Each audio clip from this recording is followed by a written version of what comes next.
Hey everyone, welcome to American High School's Engineering and Technology video on AP Computer Science A, and today we're going to be focusing on the topics arrays and array lists. So in Java you can declare both one-dimensional and two-dimensional arrays, and for today's video we're going to be focusing on one-dimensional arrays. Before moving to writing code, a good practice in computer science is to always understand the concept in English and then learn the syntax. So let's get started on what is an array. As you can see on the screen, an array is essentially a data structure used to create a list of objects or values of the same type. Index values in an array always start from 0 and go all the way to the number of elements minus 1. For example, in an array with 20 elements, the index values would go from 0 to 19. To access individual elements in the array, type the name of the array and put the index value in square brackets right after. Lastly, the size of an array cannot change once it has been created. In order to combat this inconvenience, a final variable can be declared for the length of an array, which will be shown in an example soon. Just to clarify some of the information that we went over in the previous slide, this diagram shows an array that holds multiples of 5, and the values therefore are 5, 10, 15, and 20. The length of the array is 4, so the index only goes from 0 to 3. Now that we've understood what an array is conceptually, we can move on to the syntax. To declare a 1D array, first write the type of the array, then an opening and closing square bracket, then the name of the array, equals the keyword new, then the type of the array once again, and in square brackets the size of the array, and then of course a semicolon. Below that you can see an example of a declared 1D array. Integer is the type of the array, the name of the array is data, equals new, the type of the array once again, which is integer, and the size of the array was a number here, 25. If there's a small array and we know all of the values in the array, we can declare the array with the known values. So the first part stays the same, type of the array, square brackets, name of the array, and then we say equal to, but this time we don't use the keyword new. Instead we use an opening and closing curly braces, and between the curly braces we put the values of the array, and each value is separated by a comma. Java makes it easy for a programmer to find the number of elements in an array, as they have a final public instance variable called length, which you can access at any time. In order to print each value in an array, we have to use a for loop, where I represents the index in an array. Based on what the for loop does, I, or the index, starts at 0 and goes to the length of the array minus 1, since the condition is only less than. Do not make the condition less than or equal to, because your code will then throw an array index out of bounds exception in that case. The index increases by 1 each time, and the print statement prints each element in the array. The code at the bottom of the slide is a function that increments each value of the array by 5 by using a for loop that accesses each element in the array. Let's take a look at some pre-written code here, which is a class named deck. The class has two private variables, an integer array and an integer value num cards that holds the number of cards in a deck, 52. The constructor completes the declaration of the array with the length as the final variable num cards. Using a for loop, each element in the array is assigned the value I, which starts at 0 and is incremented by 1 each time and reaches 51. The function writeDeck uses a for each loop to print the value of each card in the deck. In the for each loop, the integer value card holds each element in the array deck. Finally, the function swap is obviously intended to swap two elements in an array. The comments in this function should help you better understand how the function works. Here's a file that tests the deck class, and we use some concepts from object-oriented programming, as we're declaring a deck1 object, and we're also using the writeDeck function.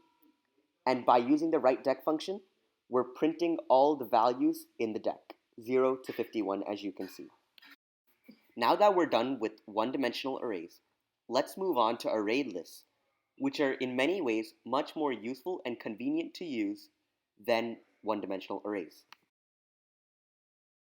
An array list is another way in Java, in addition to arrays, in order to store a list of objects or values. And now let's go over the benefits that an array list has over an array. As we said earlier in the video, an array has a fixed length, On the other hand, an array list can shrink and grow as needed in a program. In an array list, it's extremely easy to either add or remove an element, and you can do this in just one line of code. Printing an array list can also be done in just one line, system.out.println, and then the name of the array list in parentheses. You do not need to use a for loop in order to print an array list. With array lists, we have 6 different methods. The first method we'll be going over is the add method with one parameter that adds an object or value to the end of the list. The second method is size, which returns the number of elements in the list. Remember, with arrays we use length, but we use size with array lists. The get method returns the element at the index given in the parameter. The set method sets the value at a certain index to a different value, which is given in the second parameter. There's another add method with 2 parameters, and this concept is called method overriding, which is using the same name for the method but different parameters. This time, a value can be added at a specified index.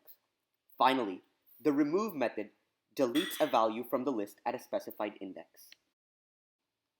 In this sample code, we're going to apply the methods that we just learned. First, the syntax to declare an array list is shown. Write array list, and then the type of the array list between a less than and greater than symbol.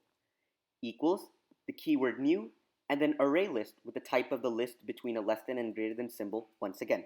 Lastly, add an opening and closing parentheses to complete the declaration. Next, I use the for loop to assign the perfect squares up to 9 in the array list, so the list holds 0, 1, 4, and 9. We use the get method to get the value at index 2, which is 4. 16 is added to the end of the list in line 11, and the element and index 2, which is 4, is removed in line 12. Therefore, our final output is an array list that holds 0, 1, 9, and 16. Now we're going to use what we learned and apply it to an actual AP style problem. So in order to do this, go to the link in the description and read question 1 and all the information that comes with it, and we're going to be answering question 1A. Pause the video here, try to do it on your own first, and then follow along for the solution. So by now you should have read all the information in the link in the description that pertains to question 1A. If you already haven't, I suggest you do that now. So in an AP style question, the first step, which we have already completed, is to read the information that pertains to the question. Next, we have to see what the question is asking. Question 1A asks that we return the number of gizmo objects that are electronic and whose manufacturer is maker.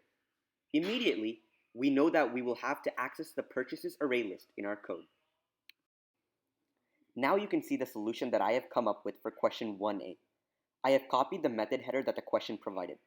The question asks us to return the number of gizmo objects that have certain characteristics.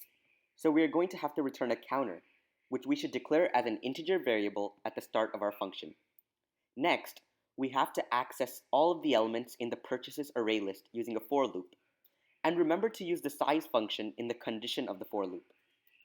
The following step is to use a concept from object-oriented programming and declare an object of type gizmo and set it equal to an element in the purchases array list using the get method. By the end of the for loop, the object G would have held each element in the purchases array list. The conditional within the for loop checks if the gizmo object is electronic using the isElectronic method that is written for us in the gizmo class. The second part of the conditional uses the pre-written getMaker function and checks if the value returned by the getMaker function is equal to the maker variable in the parameter. If both of these conditions are true, the counter is incremented by 1. Else, the for loop is run again. The last line of the function returns the counter, which is the main purpose of the function.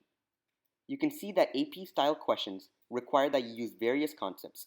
In this case, we had to use loops, conditionals, array list methods, and object-oriented programming.